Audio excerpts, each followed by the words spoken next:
नमस्कार मित्रों। कुरुक्षेत्र का मैदान तैयार था। शंख बज चुके थे। लाखों योद्धा युद्ध के लिए खड़े थे। धरती कांप रही थी। आकाश में धूल उड़ रही थी। हर ओर युद्ध की गर्जना सुनाई दे रही थी। लेकिन तभी कुछ ऐसा हुआ जिसकी किसी ने कल्पना भी नहीं की थी। महान धनुर्धर अर्जुन, जिनके नाम से बड़े बड़े योद्धा कांपते थे, उनके हाथ कांपने लगे। गांडीव धनुष हाथ से ढीला पड़ गया। आंखों में आंसू भर आए। उन्होंने अपने सामने देखा। दादा भीष्म खड़े थे। गुरु द्रोणाचार्य खड़े थे। भाई, मित्र, रिश्तेदार और अपने लोग खड़े थे। अर्जुन का हृदय विचलित हो गया। उन्होंने श्री कृष्ण से कहा, हे केशव, मैं यह युद्ध नहीं कर सकता। जिन लोगों के लिए राज्य चाहिए वे ही मेरे सामने खड़े हैं। मैं इन्हें कैसे मारूं? तब भगवान श्री कृष्ण मुस्कुराए। उन्होंने अर्जुन को जो ज्ञान दिया वही आज श्रीमद् भगवद गीता के नाम से संसार को मार्ग दिखा रहा है। आज हम उसी गीता के 11 ऐसे उपदेश जानेंगे जो केवल अर्जुन के लिए नहीं थे, बल्कि हम सबके लिए हैं। क्योंकि हर व्यक्ति अपने जीवन में कभी न कभी किसी न किसी कुरुक्षेत्र में खड़ा होता है। किसी का युद्ध गरीबी से है, किसी का युद्ध बीमारी से है, किसी का युद्ध रिश्तों से है और किसी का युद्ध अपने ही मन से है। तो आइए शुरू करते हैं। पहला उपदेश, आत्मसम्मान से बड़ा कोई रिश्ता नहीं दोस्तों। जीवन में हम अक्सर एक बहुत बड़ी गलती करते हैं। हम सोचते हैं कि सामने वाला हमारा अपना है, इसलिए उसके द्वारा दिया गया दुख भी हमें सह लेना चाहिए। एक गांव में मोहन नाम का व्यक्ति रहता था। वह बहुत सीधा और मेहनती था। सुबह से शाम तक काम करता और जो भी कमाता परिवार पर खर्च कर देता। लेकिन उसके अपने ही लोग उसका सम्मान नहीं करते थे। कोई उसे ताना देता, कोई उसका मजाक उड़ाता, कोई उसकी अच्छाई का फायदा उठाता। फिर भी मोहन चुप रहता। वह सोचता था कि ये मेरे अपने हैं। एक दिन गांव में एक संत आए। मोहन ने अपनी सारी पीड़ा उन्हें सुनाई। संत ने पूछा, यदि तुम्हारे पैर में कांटा चुभ जाए तो क्या करोगे? मोहन बोला, निकाल दूंगा। संत ने फिर पूछा, अगर वह कांटा सोने का हो तब?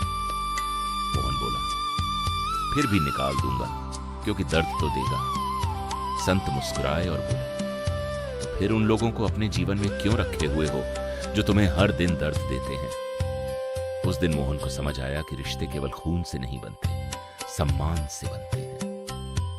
श्री कृष्ण का संदेश है कि प्रेम करो, लेकिन अपने आत्मसम्मान की कीमत पर नहीं। जो व्यक्ति आपका सम्मान नहीं करता वह आपका हितैषी नहीं हो सकता। दूसरा उपदेश, अतीत को छोड़ो, वर्तमान को पकड़ो। मनुष्य की सबसे बड़ी समस्या यह है कि वह वर्तमान में कम और अतीत में ज्यादा जीता है। किसी को पुराना धोखा याद है, किसी को पुराना नुकसान याद है, किसी को पुरानी असफलता याद है। एक व्यापारी था। एक बार उसके व्यापार में भारी नुकसान हो गया। वह दिन रात उसी नुकसान को याद करता रहता। वह बार बार सोचता, काश मैंने ऐसा न किया होता, काश मैंने वह निर्णय न लिया होता। धीरे धीरे उसका पूरा ध्यान अतीत में चला गया। उसने नए अवसर देखना बंद कर दिया और जो थोड़ा बहुत व्यापार बचा था वह भी खत्म हो गया। एक दिन एक वृद्ध व्यक्ति ने उससे कहा, बेटा, यदि नाव में छेद हो जाए तो क्या तुम पुराने पानी को निकालते रहोगे या नया छेद बंद करोगे? व्यापारी को अपनी गलती समझ आ गई। दोस्तों, जो बीत गया उससे बदला नहीं जा सकता, लेकिन आज का दिन आपके हाथ में है। श्री कृष्ण का तीसरा उपदेश, भविष्य की चिंता छोड़ो। आज अधिकांश लोग उस चीज से डरते हैं जो अभी हुई ही नहीं। क्या होगा, कैसे होगा, अगर मैं हार गया तो, अगर सब कुछ खराब हो गया तो? यही चिंता इंसान की शक्ति को खत्म कर देती है। एक किसान हर दिन अपने खेत में जाता था। उसने बीज बोए थे, लेकिन वह इतना बेचैन था कि रोज मिट्टी खोद कर देखता कि बीज अंकुरित हुआ या नहीं। कुछ दिनों बाद सारे बीज खराब हो गए, क्योंकि उसने धैर्य नहीं रखा। ठीक ऐसा ही हम अपने जीवन में करते हैं। हम कर्म करने के बजाय परिणाम की चिंता में लगे रहते हैं। भगवान श्री कृष्ण कहते हैं, तुम अपना कर्म करो। चौथा उपदेश, मृत्यु से मत डरो। एक बार एक राजा को ज्योतिषी ने बताया कि उसकी मृत्यु निकट है। यह सुनकर राजा भयभीत हो गया। उसने महल के चारों ओर सुरक्षा बढ़ा दी, सैनिक लगा दिए, महल के दरवाजे बंद कर दिए। लेकिन फिर भी उसका भय कम नहीं हुआ। एक दिन एक साधु वहां आए। उन्होंने राजा से पूछा, क्या तुम मृत्यु को रोक सकते हो? राजा बोला, नहीं। साधु बोले, तो फिर उस चीज से डरकर अपना वर्तमान क्यों नष्ट कर रहे हो जिसे बदल नहीं सकते? दोस्तों, मृत्यु जीवन का अंत नहीं बल्कि एक परिवर्तन है। जिस प्रकार मनुष्य पुराने वस्त्र त्याग कर नए वस्त्र धारण करता है, उसी प्रकार आत्मा पुराने शरीर को छोड़कर नया शरीर धारण करती है। 5वां, उपदेश। मन पर विजय सबसे बड़ी विजय है दोस्तों। इस संसार में हजारों युद्ध हुए हैं। राजाओं ने राज्यों को जीता है, सेनाओं ने देशों को जीता है, लेकिन सबसे कठिन युद्ध वह है जो मनुष्य अपने मन के साथ लड़ता है। एक नगर में एक युवक रहता था। उसका नाम विवेक था। उसके पास सब कुछ था, अच्छा परिवार, अच्छी नौकरी, अच्छे मित्र। फिर भी वह हमेशा दुखी रहता था। उसे लगता था कि उसकी जिंदगी में कुछ कमी है। वह हर समय दूसरों को देखकर दुखी होता। किसी के पास उससे ज्यादा पैसा था, किसी के पास बड़ा घर था, किसी के पास ज्यादा सम्मान था। धीरे धीरे उसका मन उसका सबसे बड़ा शत्रु बन गया। एक दिन वह एक संत के पास पहुंचा। उसने पूछा, गुरुदेव, मेरे पास सब कुछ है, फिर भी मैं खुश क्यों नहीं हूं? संत उसे नदी किनारे ले गए।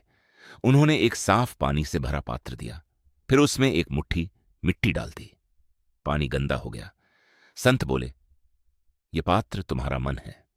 जब इसमें ईर्ष्या, चिंता और नकारात्मक विचार भर जाते हैं, तब जीवन का साफ पानी भी गंदा दिखाई देता है। श्री कृष्ण कहते हैं, मनुष्य स्वयं ही अपना मित्र है और स्वयं ही अपना शत्रु। यदि मन आपके नियंत्रण में है तो संसार की कोई समस्या आपको नहीं तोड़ सकती। लेकिन यदि मन ही नियंत्रण से बाहर हो जाए तो छोटी सी परेशानी भी पहाड़ जैसी लगने लगती है। इसलिए प्रतिदिन कुछ समय ध्यान, प्रार्थना और सकारात्मक चिंतन के लिए निकालिए। मन शांत होगा तो जीवन भी शांत होगा। 6वां उपदेश, कर्म करो, फल की चिंता मत करो। महाभारत के युद्ध में अर्जुन बार बार परिणाम के बारे में सोच रहे थे। यदि युद्ध हुआ तो क्या होगा? कौन जीतेगा? कौन हारेगा? कितने लोग मरेंगे? तब श्री कृष्ण ने कहा, हे अर्जुन, तुम्हारा अधिकार केवल कर्म पर है, फल पर नहीं। आज भी अधिकांश लोग यही गलती करते हैं। एक छात्र पढ़ाई से ज्यादा परिणाम की चिंता करता है। एक व्यापारी व्यापार से ज्यादा लाभ की चिंता करता है। एक किसान खेती से ज्यादा मौसम की चिंता करता है। परिणाम क्या होता है? चिंता बढ़ती है और कर्म कमजोर पड़ जाता है। एक गांव में 2 किसान रहते थे। 7वां उपदेश, क्रोध सबसे बड़ा शत्रु है। एक बार एक राजा अपने मंत्री पर बहुत क्रोधित हो गया।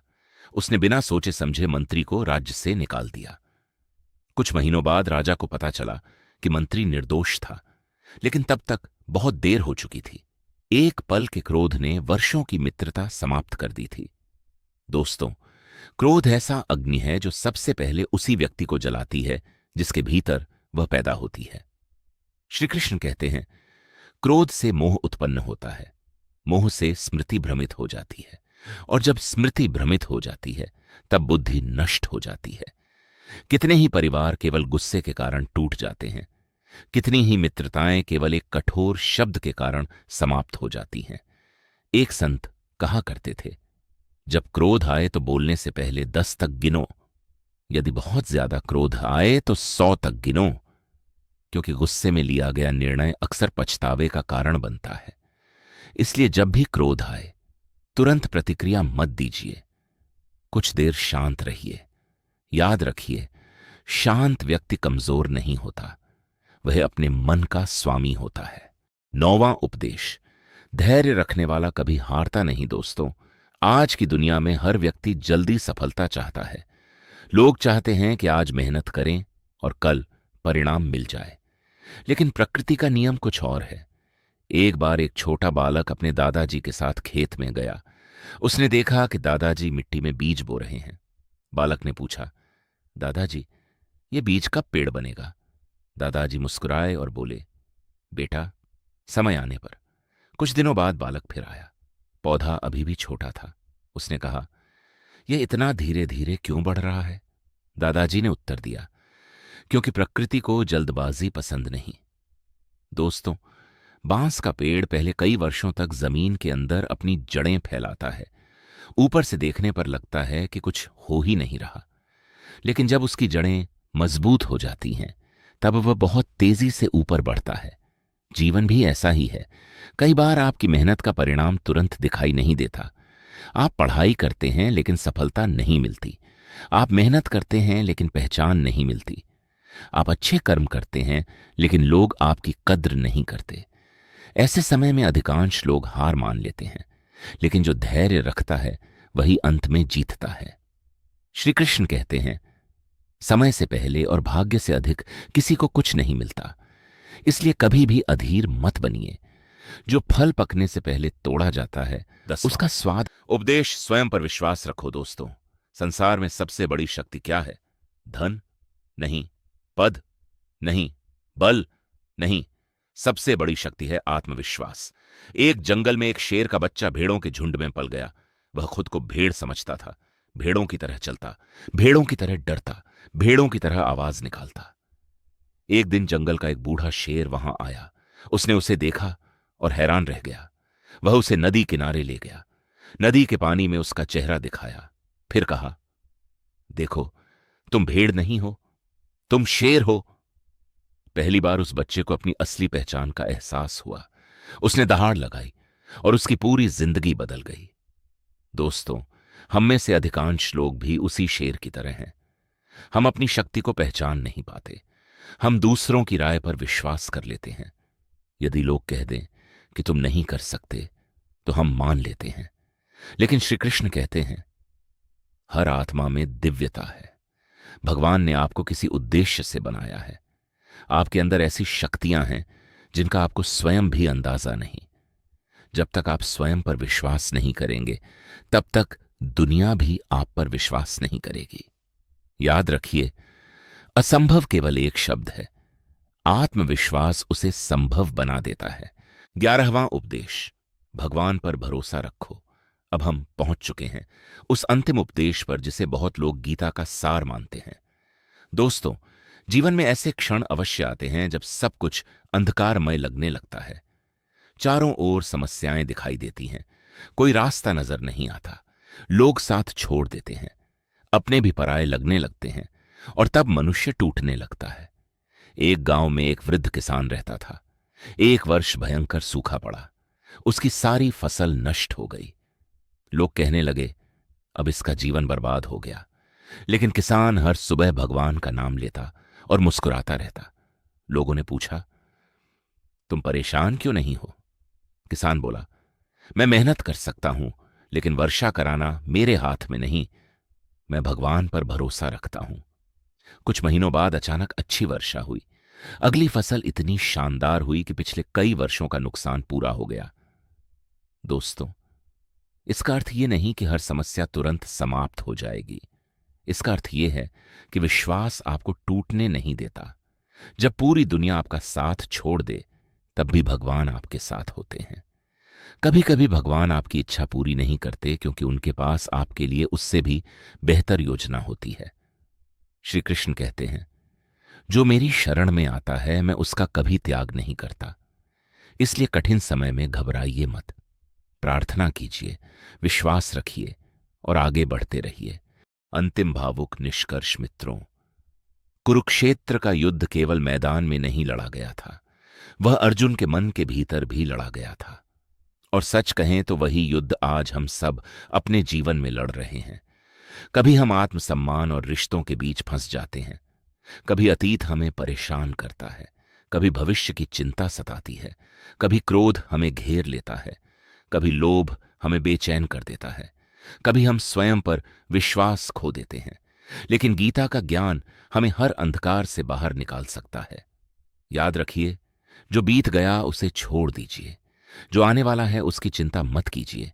अपने कर्म पर ध्यान दीजिए, अपने मन को मजबूत बनाइए, धैर्य रखिए, स्वयं पर विश्वास रखिए और सबसे बढ़कर भगवान श्री कृष्ण पर भरोसा रखिए। क्योंकि जब भगवान साथ होते हैं तब असंभव भी संभव हो जाता है। यदि आपको यह कथा और गीता का ज्ञान अच्छा लगा हो तो वीडियो को लाइक करें, शेयर करें और कमेंट में अवश्य लिखें। जय श्री कृष्ण और सनातन धर्म से जुड़ी ऐसी ही प्रेरणादायक कथाओं के लिए हमारे चैनल को सब्सक्राइब करना न भूलें। राधे राधे। जय श्री कृष्ण। हरि बोल।